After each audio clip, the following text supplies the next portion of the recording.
Böyle 2025 yılının ilk 11 ayında 4 il sınırları içerisinde 1047 bölümden ortalama günlük üretimimiz 35.700 bin bölüm olarak gerçekleşmiştir. 1948-2025 yılları arasındaki petrol üretimine baktığımız zaman yıllara sahip toplam şu ana kadar üretimimiz 513.555.440 bölüm olarak gerçekleşmiştir. Şu an aktif olarak 1513 kuyudan Kasım sonu itibariyle 11.847.802 varlık üretim gerçekleştirdik. Bölge sorumluluk alanımızdaki sahalarda 50 tane kuyunun sondajını bitirdik. 12 tanesi devam etmektedir. Toplamda bölge olarak 116.346 metrelik bir sondaj gerçekleştirdik. 3 tane projemiz var.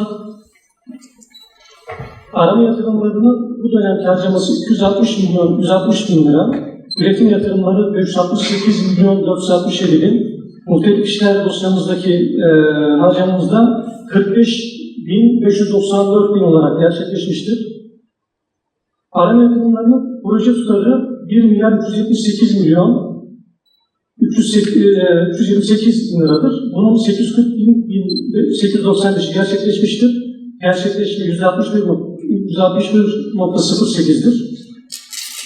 Üretim yatırımlarımızın proje toplamı 1.718.924 bin, harcamamız 1.278.132 olarak gerçekleşmiştir. Gerçekleşme oranı %74.36'dır. Muhtelif işler dosyamız 112, proje toplamı 112.930'dur. Nakit harcamamız 72.423 olarak gerçekleşmiş ve gerçekleşme oranı %64.13'tür. Toplam 3 projemizin ödeneği 3.2 milyar. Bunun parasal gerçekleşmesi 2.192 milyon olarak 2 milyar 192 milyon olarak gerçekleşmiştir. Toplam gerçekleşme oranı %68.3'tür. Kısaca arz edelim.